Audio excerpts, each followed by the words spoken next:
Boa noite. Eu sou a Joyce Delgado, dirigente da CUT Regional Juiz de Fora, Zona da Mata, e do Sindicato dos Bancários de Juiz de Fora e Região. Nós vamos falar hoje sobre a violência contra a mulher e a luta contra a violação de direitos. E para dar as boas-vindas para vocês, eu vou passar a palavra para o Reginaldo, que é o nosso presidente da CUT Minas, Zona da Mata. Reginaldo, passo a palavra para você. Boa noite.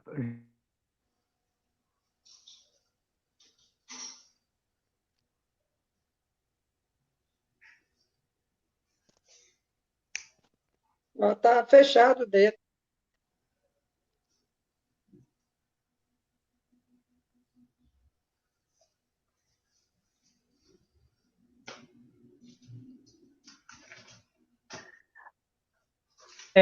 Boa noite, Joyce.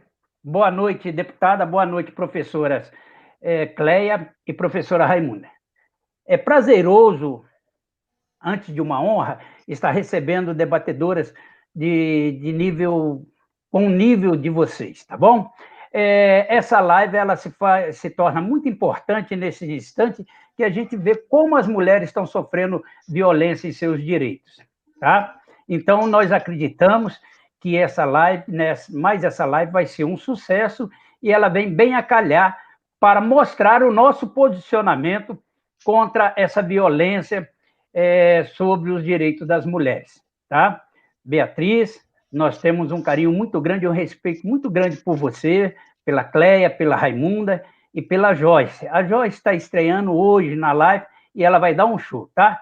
Fica aí com essa turma que está nos seguindo e agradeço de antemão a todos que estão sintonizados conosco. Boa live. Obrigada, Reginaldo, pelas palavras. Desde já eu agradeço a todas, né, pela presença. E eu vou introduzir aqui, gente, falando um pouquinho sobre a violência, né? Todos os tipos de violência a qual as mulheres são submetidas, né? Afinal de contas, são vários os tipos. E eu vou ler um texto que eu achei muito interessante trazer para a discussão aqui, que vai ser feita pelas nossas convidadas. Durante a quarentena, milhares de mulheres estão confinadas com seus parceiros abusivos. Mas você sabe diferenciar os tipos de violência? Se ela é humilhada, difamada ou caluniada, a violência é moral. Se ela não tem posse dos próprios documentos, cartões de banco, ou não pode ser dona de sua própria vida financeira, a violência é patrimonial. Violência sexual é quando ela é obrigada a ter relações sexuais ou não tem poder de escolhas quanto ao uso de contraceptivo. Violência psicológica é o soco na mesa, é o grito que dá medo, ou o uso da palavra que mexe com o seu emocional. E violência física significa qualquer ato agressivo contra o corpo feminino. Fica aqui atento a esses sinais. Agradeço novamente, né, toda a participação das três, e eu vou apresentar aqui as nossas convidadas. Beatriz Cerqueira, deputada estadual do PT, Minas Gerais. Boa noite. Cleia, da CUT Regional. Ela é da Secretaria da Mulher Trabalhadora e do Simpro. Raimunda, Secretaria de Organização da CUT Minas e da diretoria da Sindiut Minas Gerais. Eu passo a palavra agora para Cleia. Cleia, com você. Então, boa noite aí a todos, a todas que estão nos assistindo. Boa noite à deputada estadual Beatriz Cerqueira. Boa noite a Joyce, boa noite a Raimunda, companheiras da CUT, Zona da Mata. Boa noite ao presidente da CUT Regional, Zona da Mata. Ao Franco também, que está nos bastidores, nos ajudando com essa live. Bom, a luta das mulheres é histórica, pelos direitos e do combate à violência, né? Nós tivemos avanços importantes, né, da década passada para cá, né, e eu vou falar algumas dessas políticas públicas, né, que aconteceram, como a Secretaria Nacional de Políticas para as Mulheres, né, inaugurada em 2003, foi pioneira. Tivemos o Bolsa Família em 2004, né, que foi o maior programa de distribuição de renda, e colocou a mulher como agente principal no combate à pobreza. Minha Casa Minha Vida, de 2009, né, que pôs a mulher como titular, pessoas que não tinham moradia, e a titularidade, tanto no caso do Bolsa Família, no caso do Minha Casa Minha Vida, deu uma independência muito grande para as mulheres, porque às vezes elas sofriam agressões ou ameaças e tinham que sair de casa, ou se não ficar naquela casa, sofrer esses ataques, essas ameaças. Então, essa titularidade para a mulher foi uma independência para as mulheres de baixa renda, aquelas que necessitavam desse apoio, né? Em 2013, tivemos a Casa da Mulher, foram inauguradas várias, né? Hoje sabemos que não funcionam como deveriam funcionar, né? Porque era uma referência onde as mulheres procuravam abrigo por serem ameaçadas, né, ou agredidas, e que a agressão, ameaça, não tem hora para acontecer. Então, aqui mesmo em Juiz de Fora, estava funcionando de forma precária, com hora para abrir, hora para fechar, e não é o ideal, né? Ela tem que funcionar 7 dias por semana, 24 horas por dia, né? Em 2012, também tivemos a PEC das trabalhadoras domésticas, um importante passo também, porque equiparavam aos direitos trabalhistas. Essas empregadas domésticas, às vezes, trabalhavam numa semi-escravidão, ou seja, de uma maneira que sofriam assédio moral, às vezes assédio sexual, né? Então, essa PEC veio melhorar as condições que essas empregadas trabalhavam. E a questão da legislação, importante, a Lei Maria da Penha, em 2006, né, que definiu e criminalizou a violência contra... e ela definiu como física, psicológica, sexual, patrimonial e moral. Lembrando aqui que a física e a sexual em parte, na Delegacia de Mulheres. Em 2012, tivemos um avanço importante, porque a Lei Maria da Penha, antes, era só que era agredida que podia fazer a denúncia. Muitas vezes essa mulher não fazia, por medo, né, ficava naquele círculo de não fazer a denúncia e ter outra agressão. A partir de 2012, qualquer pessoa que soubesse que essa mulher estava sendo agredida, ou ameaçada, ou escutava, ouvia, poderia formalizar essa denúncia. Em 2015, a lei do feminicídio, né, era quando o assassinato via violência doméstica e familiar, o menosprezo ou a discriminação por ser na condição de mulher, né? Então, essas foram conquistas importantes nesse período, mas que em 2016 tivemos o golpe nesse país, né, que retirou uma presidenta eleita, né, e além de ser um golpe parlamentar, também colocou a questão do machismo, da misoginia, das agressões que a presidenta, então, sofreu naquele período, né, e as políticas públicas também foram diminuídas, né, como eu falei, a questão da Casa da Mulher também, né. Em 2018, né, com a eleição de Bolsonaro, né, através de fake news e de toda uma perseguição ao presidente Lula, temos um governo, né, de extrema-direita, obscurantista, né, machista, misógino, já demonstrava isso, né, como deputado, a agressão que ele fez à Maria do Carmo, então deputada, e as várias agressões a jornalistas que ele fez, né, isso incita outros homens, nós temos uma sociedade patriarcal, né, então isso incitou muitos homens a agirem assim, a discriminar as mulheres, né? E aí eu quero citar a Marielle Franco, né, que foi brutalmente assassinada, né, um crime político, mas que teve também razões machistas, porque era uma combativa mulher dentro da Câmara, uma mulher que defendia os direitos humanos, os direitos das mulheres, que estava sempre ali ajudando os menos favorecidos. Então, até hoje nos perguntamos, quem matar Marielle Franco? Né? Não temos essa resposta. E quero citar aqui o caso da Mari Ferrer, de Florianópolis, que teve o caso do estupro culposo, aquele absurdo, né, que repercutiu no país inteiro, né, onde ela entra como vítima e sai praticamente como ré, porque como se ela que fosse a indutora do estupro que ela sofreu. Quer dizer, abre caminho também, isso continua correndo, né, e sem ter a punição adequada.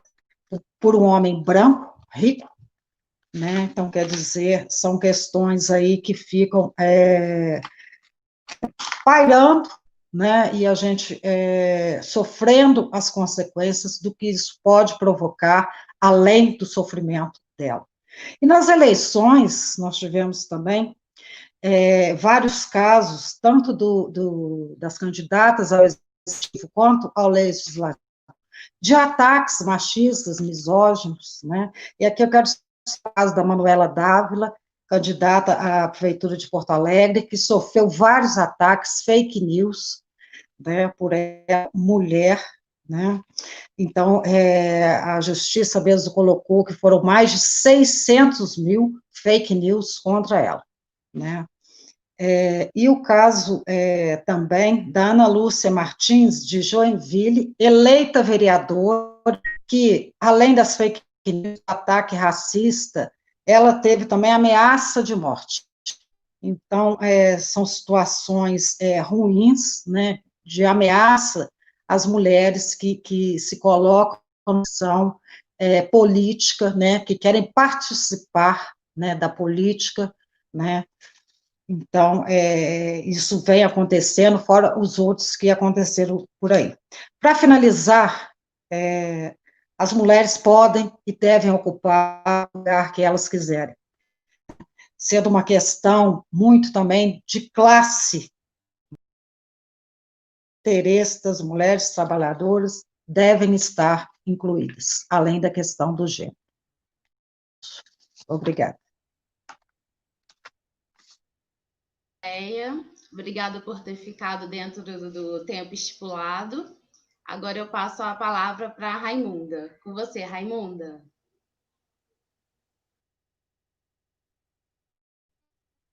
Deputada Beatriz Cerqueira, é um prazer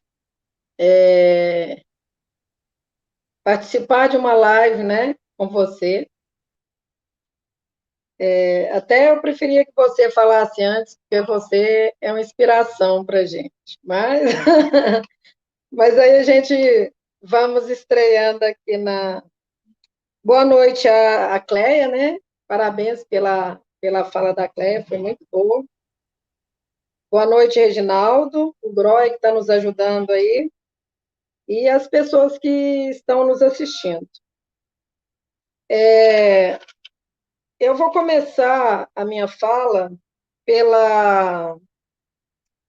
por uma fala de Elizabeth Gomes, né? Ministra da Mulher, Gênero e Diversidade da Argentina, que diz que a distribuição injusta e desigual em termos de riqueza, tempo e desejo são os desafios da política e da democracia na América Latina. E ela coloca isso aí de uma forma é muito interessante. Quando ela coloca aí em termos de, né, de riqueza, então, na análise, quando você vê na linha de pobreza, as mulheres, né, o maior número é de mulheres. Na questão do emprego informal, quando você vai ver também, a maioria são mulheres. Nessa pandemia agora, que começou, né, a questão do desemprego aí, praticamente quase que em massa, a maioria são mulheres. Então, isso aí é a questão da desigualdade em termos de riqueza. E ela ainda vai mais além, que ela fala a questão da desigualdade, o desafio de você conquistar a igualdade em relação à questão da riqueza, não é só na questão da distribuição da riqueza, mas é também da produção de riqueza, né, que é um espaço que também a mulher precisa, a mulher quase não está presente. Na distribuição injusta do tempo, é o que eu vou falar mais, mas eu ainda vou falar assim um pouquinho. Seria as mulheres, né, que têm a carga horária do trabalho remunerado. Quando você vai ver a questão da carga horária remunerada da mulher, ela é menor do que a do homem. E quando você vai ver a carga horária não remunerada da mulher, aí é o contrário. Né? Ela tem uma carga horária não remunerada maior do que a do homem. Então, a questão aí da justiça, né, da desigualdade. Então, é a questão do cuidado, é a questão de cuidar da casa, de cuidar de filho, de cuidar do companheiro, né? É a carga horária não remunerada. Então, aí já há o homem tem uma carga horária maior remunerada, mas quando é a carga horária não remunerada, aí a mulher tem a carga horária maior.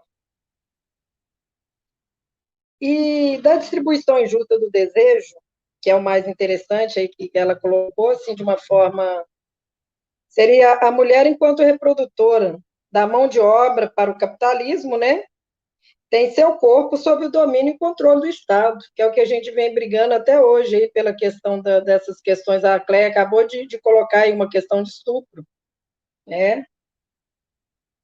E sempre cai a responsabilidade na questão da mulher, né? Quando há a questão do estupro e a questão de aborto, que você vai discutir, é como se fosse uma caixa preta que não pudesse mexer. Então, são questões assim profundas, né, na visão, na sociedade, essas três questões aí.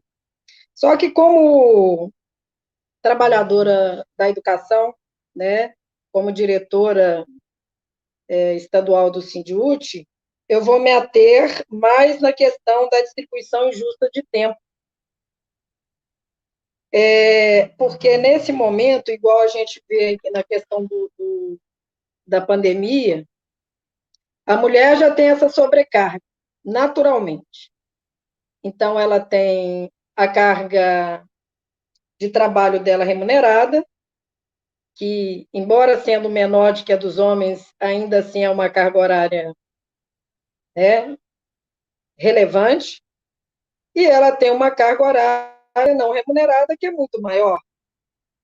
E nessa questão dessa carga horária muito maior, né, na pandemia, porque antes da pandemia ela tinha essa carga horária, mas ela tinha um tempo separado de cada uma, ela tinha o tempo separado da carga horária dela remunerada, separada da carga horária não remunerada.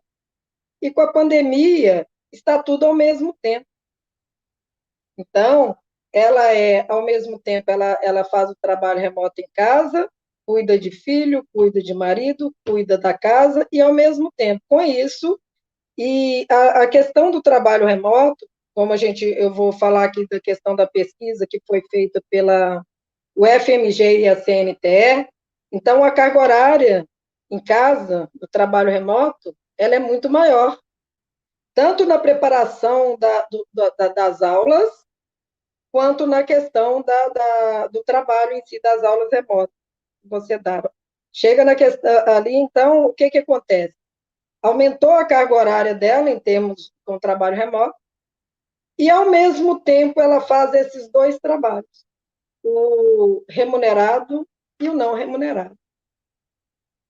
E é uma situação muito complicada, porque é igual, por exemplo, o que a gente, na questão do relatório técnico da CNTE e da UFMG, o que foi colocado ali?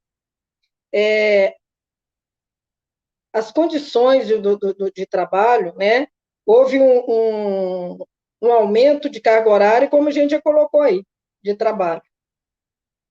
E, ao mesmo tempo, era uma coisa nova, né? E quem é a maioria que nós estamos discutindo a questão da violência contra a mulher. Mas eu estou falando aqui de uma situação de magistério em que a maioria dos trabalhadores de educação são mulheres. Então, a maioria delas provavelmente passaram por uma situação, deve ter situação de estresse, de doenças aí, né? Agravadas por essa questão de sobrecarga, e tudo ao mesmo tempo. Na pesquisa que foi feita pela UFMG e pela CNTE, então, 89% dos das trabalhadoras, nós estamos falando aqui no caso das mulheres, não tinham experiência anterior em educação à distância. Então, a violência da mulher ainda é pior, que além dessa sobrecarga, ela ainda vai trabalhar numa situação, uma experiência que ela não estava preparada, que ela não foi formada, e ela, ao mesmo tempo, ela vai estar sendo formada no serviço, sem ter, né, um apoio do setor público para desenvolver esse trabalho. Então, quer dizer, além da sobrecarga de trabalho, ainda a questão que ela vai estar lidando com uma situação diferente daquilo que ela foi formada, diferente daquilo que ela está acostumada na rotina dela enquanto profissional da educação. É uma violência, né, a violência que a sociedade não percebe, que a maioria de quem não trabalha na educação não percebe. Por isso, daí a gente vê os nossos governantes, né, alguns indo para a mídia para falar que o professor não quer trabalhar, sendo que o trabalho dele, ele está com uma carga horária, principalmente a mulher, né, uma carga horária muito superior ao que ela recebe, e fazendo tudo concomitantemente, né, ao mesmo tempo. Então, isso é uma violência que, quando tem as crises, igual agora da questão da pandemia, o trabalho da mulher, a violência, né, além da questão da violência, igual a Cléia colocou, da violência física, porque você está presa com o parceiro, né, é a violência de você também, simbólica, de estar ali, você não ter um tempo para você mesma, em termos de você estar, ao mesmo tempo que você está trabalhando remunerado, você está também cuidando da sua família, cuidando dos doentes. E muitas situações, né, além disso tudo aí, provavelmente nós temos ainda aquelas que sofrem a violência física dentro de suas casas, lá no seu trabalho. Houve aí a questão aí, por exemplo, dessa pandemia, que a gente está discutindo a questão da violência, houve um aumento das horas de trabalho na preparação, igual a gente colocou, e no trabalho, né, que você executa. Não houve treinamento, quer dizer, você caiu, você estava preparada para uma realidade, de repente você está numa realidade totalmente diferente daquilo que você está acostumado, e você tem que responder com presteza, né? Segundo os nossos profissionais, os nossos superiores cobram da gente. Então, isso aí e essas questões que a gente coloca, essa questão do trabalho, desse trabalho de cuidado, que não é valorizado e não é remunerado, é onde a mulher sofre as maiores violências. E a sociedade não vê isso como violência. Obrigada. Obrigada, Joyce. Desculpa aí. Eu que agradeço, Tá, pela... obrigada pelas palavras, parabéns aí pela fala. Agora eu passo a palavra para a Beatriz Cerqueira. Com você, Beatriz. Bem, primeiro eu quero agradecer a gentileza do convite da CUT Regional para que nós possamos ter esse encontro virtual, né? É o que nos possibilita no ano em meio a uma pandemia. Quero cumprimentar o nosso presidente da CUT Regional, que esteve conosco e fez a sua saudação, e corretamente nos deixou, que essa é uma mesa de mulheres, 100%, é isso mesmo, né? A gente aguentou tantas mesas 100% de homens, que nós precisaremos de muitas mesas 100% mulheres para equilibrar, né, essa situação.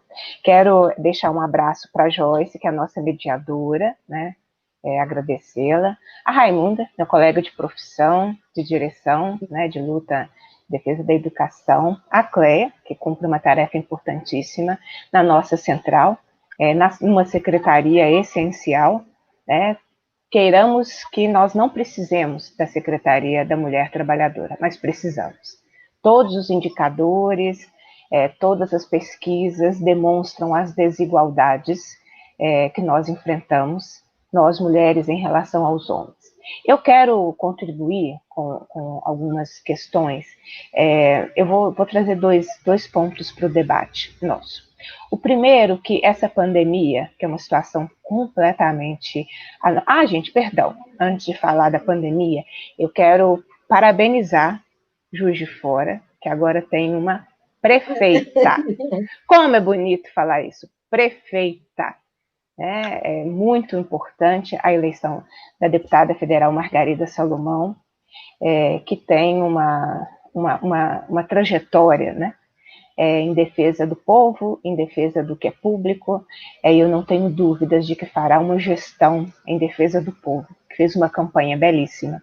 E um pouco que eu vou conversar tem a ver com campanha eleitoral, que eu quero trazer algumas considerações daqui a pouco, mas o meu abraço para a Margarida, que assim como a deputada estadual Marília Campos, eleita prefeita de Contagem, as duas nos encheram de alegria, de esperança em tempos tão difíceis. Me senti muito representada nessas mulheres que foram eleitas prefeitas, Contagem e Juiz de Fora. E todas as colegas que lutaram, que foram candidatas nessas eleições também, a vereadora, a prefeita, a vice, deixo também o meu abraço e o meu cumprimento. Bem, eu quero então falar de dois pontos para contribuir, né, no nosso debate. O primeiro é exatamente esse momento da pandemia, algo completamente excepcional, fora de tudo aquilo que as nossas gerações já viveram, que exigiu um comportamento que teve um forte impacto, seja na economia, seja na nossa vida, no nosso modo de viver, né, que é o distanciamento social, a limitação da circulação, fechamento, né, de comércio, de escolas, suspensão de atividades. Essa pandemia, nós já enfrentávamos, né, uma situação econômica gravíssima, originada pelo atual comando, né, nacional, pelo atual presidente da República, e mergulhamos numa crise sanitária, porque nós tivemos exatamente o mesmo presidente que transformou o que deveria ter sido a proteção à população brasileira numa guerra ideológica, e agora nós temos aí quase 200 mil mortos, né? Minas Gerais em luto por mais de 10 mil vidas perdidas para o Covid-19. Essa pandemia, ela foi especialmente cruel com as mulheres, porque aliada à crise econômica, nós tivemos antes dela, né, a aprovação de uma reforma, que foi a reforma da Previdência, e em todas essas questões, nós mulheres pagamos a conta mais alta. Né? A reforma da Previdência, ela veio com um ataque contra as mulheres, tanto a reforma da Previdência a nível federal, quanto a reforma da Previdência, no nosso caso, aqui de Minas Gerais, que atingiu os servidores e as servidoras públicas de modo muito, muito direto, desconhecendo exatamente o que a Raimunda trouxe, de que nós temos uma jornada de trabalho superior à dos homens, porque parte da nossa jornada é não remunerada, exatamente porque nós assumimos várias funções que deveriam ser do Estado. Como ele não assumiu ainda enquanto políticas públicas, isso recai sobre a responsabilidade das mulheres, e é por isso que nós tínhamos a diferença de idade na aposentadoria, porque nós trabalhamos mais do que os homens, e parte desse trabalho é não remunerado. Com a crise e com a pandemia e todas as situações que nós vivemos, a convivência maior em casas que não foram pensadas para ser a casa, para ser o local de trabalho e para ser a acolhida das crianças e adolescentes que deixaram de frequentar a escola porque as aulas foram suspensas, essas casas passaram a ter um nível de tensionamento maior, envolvendo aí questões econômicas e financeiras das suas casas, administradas por mulheres. Então, o impacto financeiro, porque as mulheres elas são o maior contingente de trabalhadoras na informalidade, e a informalidade pagou, o trabalho não formal, não registrado, ele pagou um preço muito maior dessa pandemia. De repente, você vê cessar ou diminuir drasticamente a renda da casa, e essa mulher teve que administrar todas essas tensões, e em muitas casas aliada à tensão da violência doméstica que ela já enfrentava. Então, essa pandemia, ela aprofundou situações de tensionamento, de adoecimento, que nós já enfrentávamos antes dela. E no Brasil, as agendas que estão sendo tratadas, eu exemplifiquei a reforma da Previdência, elas são agendas que atacam diretamente as mulheres. E as questões econômicas do nosso país, de desemprego, de subemprego, de baixos salários, elas atingem mais as mulheres em relação aos homens. São as primeiras a serem demitidas, são contratadas com salários menores, são contratadas com salários menores, mesmo tendo homens cumprindo a mesma função. A sua condição de promoção no trabalho, ela é mais difícil, né, em relação aos homens. Tudo isso evidentemente que sempre comprovado pelos estudos, pelas análises dos mercados de trabalho. Então, a pandemia, ela aprofundou isso, e nós precisamos pensar como que nós, enquanto movimento sindical, vamos tensionar o poder público a responder a isso. Não é um problema privado, todas essas questões que a mulher vive e que aprofundam também as situações de violência que ela enfrenta. Que políticas públicas precisam ser feitas para que, em situações como a que nós estamos vivendo, em situações econômicas que se aprofundarão em 2021, quais são as políticas públicas que os nossos municípios e que o Estado estão discutindo. É preciso começar a pensar as políticas, voltar a pensar as políticas públicas a partir das mulheres, né? A Cleia resgatou muito bem os avanços que nós tivemos, mas hoje as políticas públicas não são pensadas a partir da realidade da mulher, e isso é um ponto que precisa ser destacado. O segundo ponto, eu acho que no debate sobre violências contra as mulheres, eu quero falar desse lugar que é exatamente onde eu estou, né? Que é um espaço político, uma casa política, um espaço de poder. Esse espaço também um espaço da disputa eleitoral, como é que nós tivemos esse ano. É preciso que nós pautemos cada vez mais na sociedade as violências políticas de gênero. Elas existem. O tratamento dado a Manuela Dávila e ao seu adversário, o tratamento não foi igual. Uma entrevista, quando é uma mulher e quando é um homem, o tratamento não é igual. Né? A quantidade de vezes em que nós somos interrompidas sem sequer concluir o raciocínio. A quantidade de vezes que nos tratam como se nós não formulássemos opinião, como se nós não tivéssemos competência para debater aquele assunto, qualquer que seja, a quantidade de interrupções permanentemente que é feita quando é a mulher, seja no espaço de uma disputa eleitoral, seja no espaço que ela ocupa, né, nessas relações de poder. Essa eleição demonstrou, evidenciou o que já as mulheres que se candidatavam, as mulheres que estavam em espaços da política já vivenciavam, mas isso se tornou ainda mais agudo, exatamente por você ter um chefe, né, um chefe do país, que não só promove, mas como incentiva as violências políticas de gênero no nosso país. Então, é preciso, se nós queremos enfrentar as violências e se nós queremos alterar a nossa sociedade, passa por nós enfrentarmos as violências políticas de gênero. Passa por nós enfrentarmos, questionarmos e buscarmos transformar os espaços da política, que são espaços da definição da vida do povo, espaço para as mulheres. Porque hoje não são. Nós diariamente, não só vivemos violências, como diariamente nós temos que fazer uma luta pela ocupação desse espaço. Né?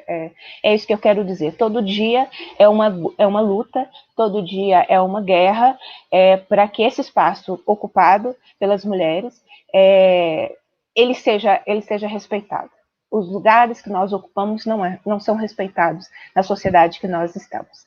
As violências elas vão acontecer de muitas formas, desde das fake news, desde das mentiras que são construídas em torno das mulheres quando são candidatas.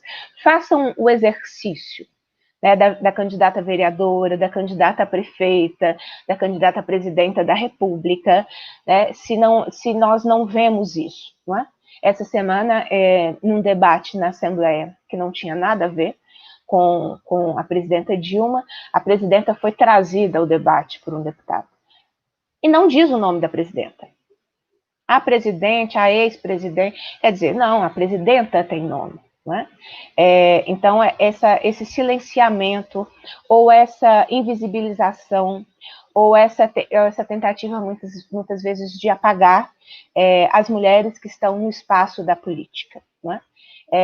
E eu passei por uma experiência, essa semana, muito esclarecedora. Né?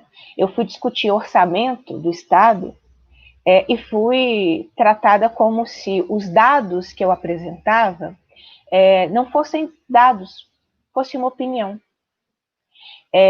E assim tentaram dizer de que era uma opinião errada, e, portanto, eu não tinha a competência para fazer aquele debate.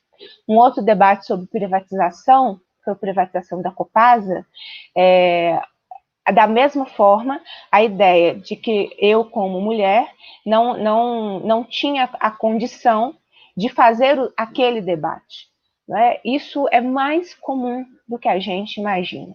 Então, uma questão que eu acho importante, por isso parabenizo a CUT Regional pelo debate, a gente precisa falar das violências.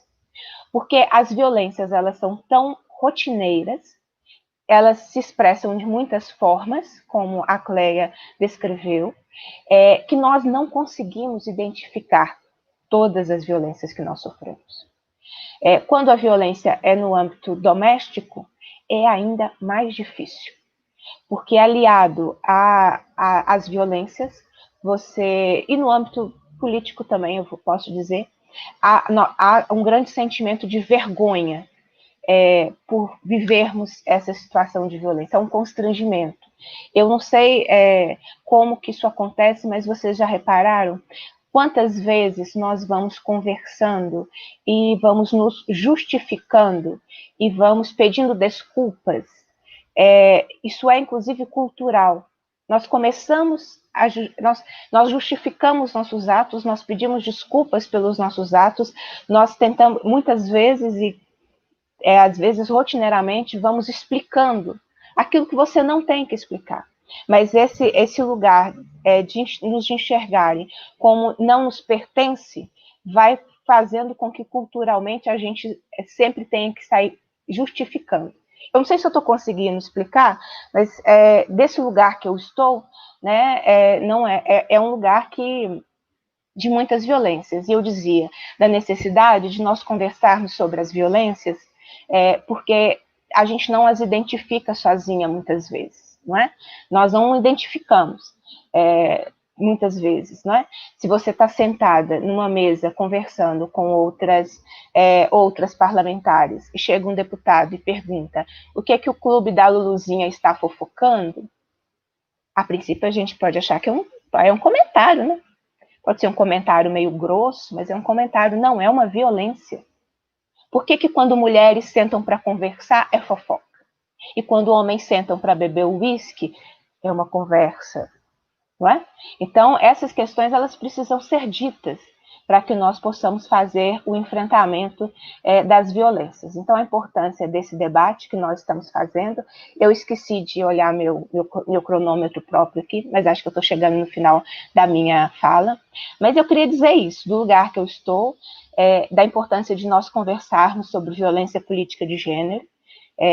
A prefeita de Juiz de Fora vai enfrentar isso cotidianamente, e se nós não articularmos reações, porque as reações precisam acontecer. Porque se quando um homem manda uma mulher calar a boca num espaço público de poder, não há reação, e uma criança, um adolescente vê que é possível mandar uma mulher calar a boca, você vai instigando cada vez mais formas de violência. O exemplo da Raimunda. Se eu digo para a Cleia que falou, se eu digo para uma mulher que ela não merece ser estuprada, eu estou normalizando uma violência sexual e dando, inclusive, ao homem a prerrogativa da escolha em relação a isso. Então, tem que ter reação, tem que ter punição, tem que ter debate. O que a extrema-direita faz no Brasil hoje é interditar qualquer debate, como se o debate sempre fosse uma polarização. Não é. Eles polarizam para que a gente não debata conteúdo. Então, eu acho fundamental debater conteúdo. São essas considerações que eu queria trazer para o debate, agradecendo a gentileza do convite. Obrigada, Beatriz, pelas suas palavras. Eu corroboro aqui com as palavras das três, né, das nossas convidadas aqui. E eu acho que a gente pode passar para as explanações finais, que a gente tem aí um tempinho a mais aí, podemos ficar entre 3 a 5 minutos para cada uma finalizar, tá? Aí podemos voltar então para a Cleia. A palavra é sua, Cleia, por favor.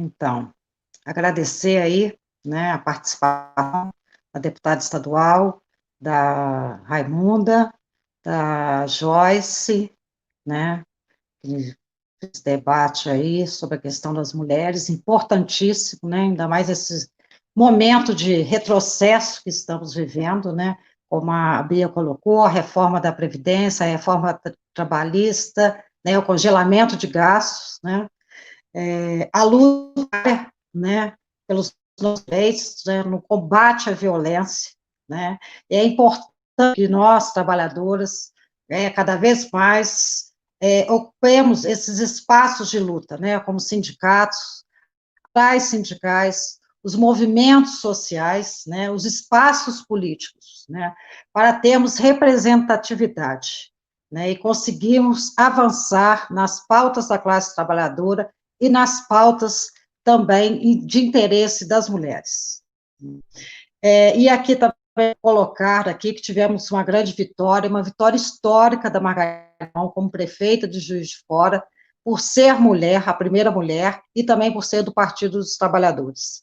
E também colocar uma questão histórica também, a eleição de 4 mulheres para a Câmara, né, dos vereadores, né, e entre essas, a nossa grande companheira, Cida, né, foi a mais votada entre todos os vereadores, e com certeza vai representar os direitos, né, da classe trabalhadora, os direitos das mulheres, no enfrentamento e no combate à violência a essas mulheres. Obrigada.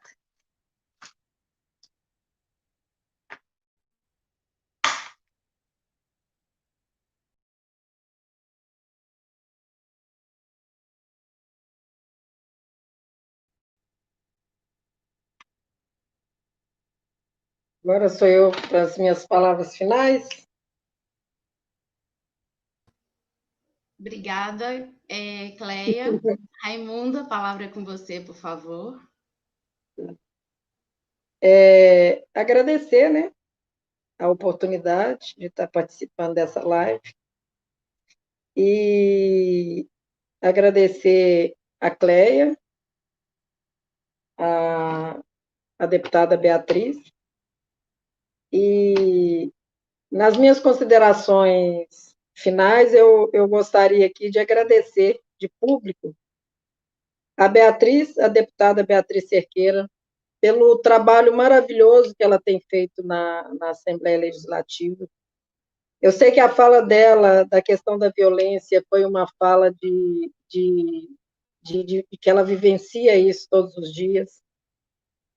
E é uma situação complicada que nós sabemos, né, Beatriz, que desde a sua posse você já começou sofrendo violência. Mas, assim, você é uma pessoa guerreira e, assim, a gente está por trás, assim, te dando o apoio que você precisar. E você é uma mulher, assim, de guerra, articuladora, e com todos esses problemas tem feito um trabalho maravilhoso em relação à defesa das mulheres, de todos aqueles que procuram e que você vê que precisam ali da sua atuação. Você tem um olhar muito atento a todas as necessidades, e, enquanto mulher, é uma honra ter você como uma deputada estadual e que defende aí, está aí para nos defender. E, assim, de uma certa forma, nós temos que colocar mais pessoas, igual a gente fez aqui, a Margarida, né, prefeita, temos 4 vereadoras, colocar mais mulheres no poder, para que os homens acostumem que esse espaço é também um espaço de mulher. Então, as minhas considerações foi para agradecê-lo pela atuação. Obrigada. As considerações finais agora. Eu que agradeço a oportunidade de estar aqui diante de mulheres brilhantes como vocês. E está mediando uma live, a primeira live que eu estou mediando, sendo por mulheres como vocês, né? Beatriz, Cleia, Raimunda. Obrigada, Groia, pelo apoio aí, né? Nos bastidores, pelo apoio, né, durante a semana, porque a gente sabe que não é fácil. Veio aí a questão da jornada aí da mulher, que não é fácil, a jornada tripla aí, e na minha vida também isso não é diferente. A gente trouxe aí, né, com muito orgulho, a questão da mulher no espaço sindical, que hoje a gente traz muitas mulheres, mais mulheres no espaço sindical, né? São mulheres na política, que hoje a gente traz com muito orgulho, sim, vitória de mulheres na política, que nós trouxemos aí, né? A Margarida aí como exemplo mais recente. E sim, o lugar da mulher é onde que ela quiser, né? Então, a gente tem que soltar a voz. Eu acho que já passou da hora da gente soltar a nossa voz, sim. E agradecer o público que acompanhou a gente, né? Que né, esteve com a gente até aqui. Pedir para acompanhar o nosso canal. De 15 em 15 dias a gente tem live. A próxima vai ser dia 16, né? Às 19 horas, tá? Pedir para os amigos, né? Para as mulheres, tá? Curtindo, dá para acompanhar essa live que a gente acabou de fazer a transmissão ao vivo agora. E, assim, ratificar, né, os casos que a gente trouxe aí, que foi da Marielle, que foram exemplos muito importantes de mulheres fortes aí da nossa história, o caso da Mari Ferri aí, que trouxe a desqualificação da mulher. Então, são coisas que a gente não pode realmente deixar passar batido, né? É realmente, assim, meter a colher, né? Ligar um 180 e meter a colher, sim, porque é a sororidade, né? A gente precisa se unir, uma pela outra e vamos que vamos. Eu acho que é isso aí. Muito obrigada a todas as convidadas mais uma vez. E eu acho que é isso. Podemos encerrar? Alguém Deixa eu quer só falar? agradecer, Joyce, pode? Claro, fica à vontade, Beatriz, por favor. Eu acho que, na verdade, a gente tem uma tarefa geracional, né? Que é que a próxima geração tenha condições na sociedade melhores do que as nossas. Porque é para isso que a gente está no mundo, para que nós temos o direito à felicidade, à vida plena, e para isso nós precisamos enfrentar as violências que nós debatemos aqui. Então, acho que essa é a nossa tarefa. O que eu posso te dizer, Raimunda, que hoje ninguém mais me manda calar a boca, né? Então, é um processo de resiliência, é um processo de enfrentamento à violência. Nós ainda precisamos aprender a constituir redes de proteção, redes que possam cuidar das nossas lideranças no campo das lutas políticas, sindicais, sociais, porque eu também fui presidenta de uma central pouco preparada para mulheres na presidência. Tanto é que até hoje nós não tivemos nenhuma mulher presidenta da CUT Brasil. Né? Então, é um lugar ainda pouco preparado para as mulheres. O nosso tempo, o nosso espaço, são espaços e tempos próprios. Nós não temos que nos adaptar a uma rotina de homens. Não é? E o que nos exigem é nos adaptarmos às rotinas de homens. A começar pelas camisas que faziam, né, gente? Acho que isso passou, né? Eram camisas tão masculinas que nós passamos a fazer camisas bordadas, no sentido para que a gente se visse mais na camisa, não é? Então, é isso. A gente faz esse processo todo, né, de debate desse espaço. Eu me lembro, Joyce, que eu era cobrada de tantas agendas que, de repente, eu ficava pensando... Eu sempre faço esse exercício, é um exercício que dá certo. E me ajudou a identificar situações de violência. Se naquela situação que eu estou envolvida, vivendo, se no meu lugar fosse um homem, aconteceria da mesma forma? Aí eu faço esse exercício, eu respondo, e eu consigo identificar. Falaria comigo do mesmo jeito, se fosse um homem? Se fosse um deputado, vou pegar do lugar que eu estou, se fosse um deputado, falaria do mesmo jeito? Falaria comigo como se orçamento fosse uma opinião minha, e não uma informação, inclusive, pública? Eu sempre faço esse exercício, e eu fiz também, quando eu era presidenta da CUT. E eu fazia esse exercício e eu identificava que não, que a forma da cobrança da gestão, quando é a mulher no espaço da liderança, ela é maior. A gente é forçado a fazer mais. E eu tenho aprendido que nós não temos que ser guerreiras, porque nos pedir ser guerreira significa abrir mão, em certa medida, não sei se vocês vão me entender, quem está acompanhando vai entender, é abrir mão da nossa humanidade, do choro, porque tem situações de violência que minha primeira reação é chorar, nem que seja de raiva, né?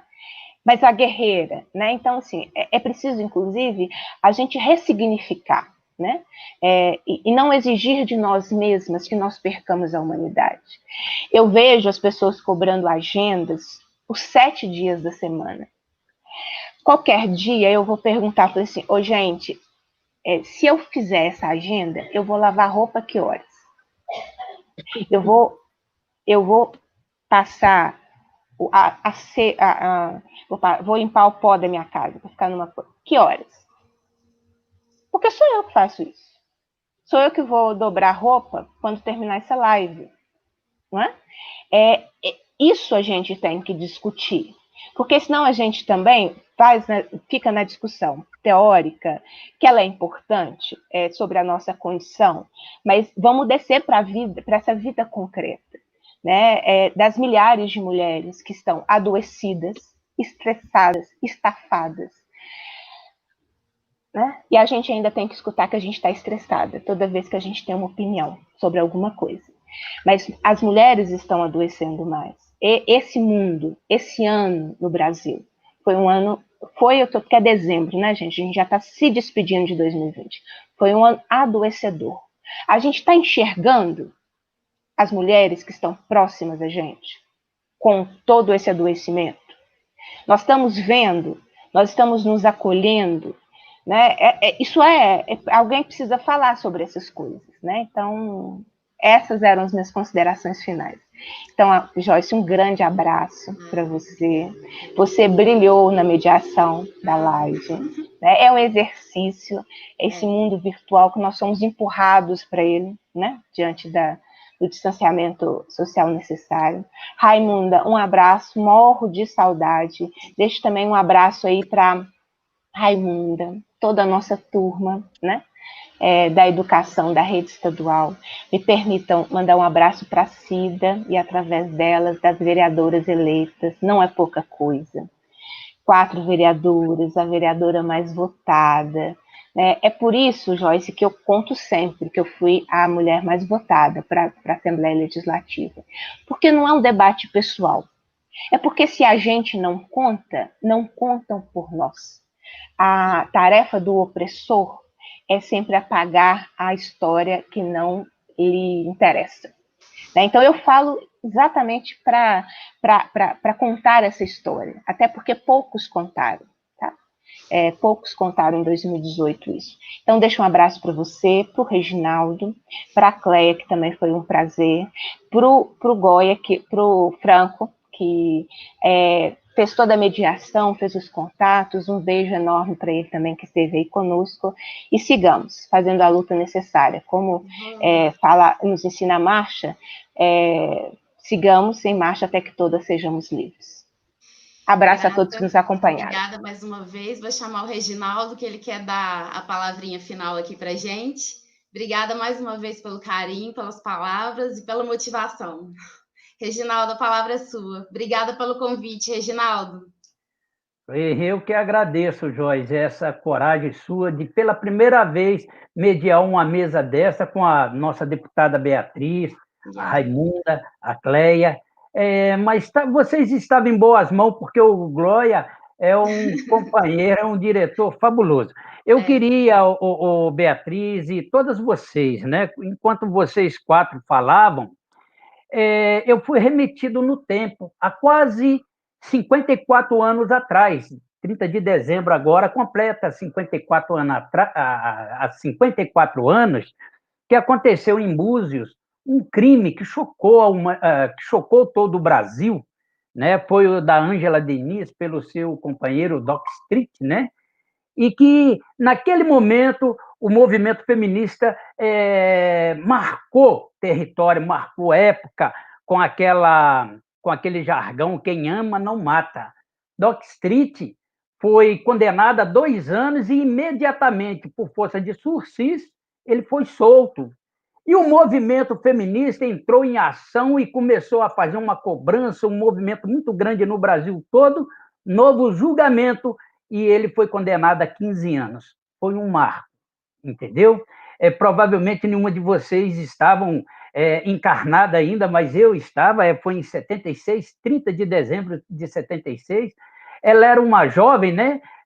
Faltava 40 dias para completar 32 anos, e foi cruelmente assassinada por Doc Street, e ainda ele, por 2 anos, numa condenação, num crime desse, ele foi absolvido, na verdade, né? E, com certeza, ela foi culpada. Eu não tenho mais conhecimento profundo agora, no instante, para poder pontuar, né, algumas falhas, mas houve uma falha sim, e 54 anos depois, essa falha se repete com essa moça aí que foi estuprada, tá? Muito obrigado, Bia. Um beijo no seu coração. Joyce, você foi maravilhosa. Raimunda e Cleia. E o Glória, para você não tem palavras, viu, meu companheiro? Muito obrigado mesmo. Obrigada, gente. Boa noite a todos. Obrigada. Obrigada a todos os convidados. Obrigada, boa noite.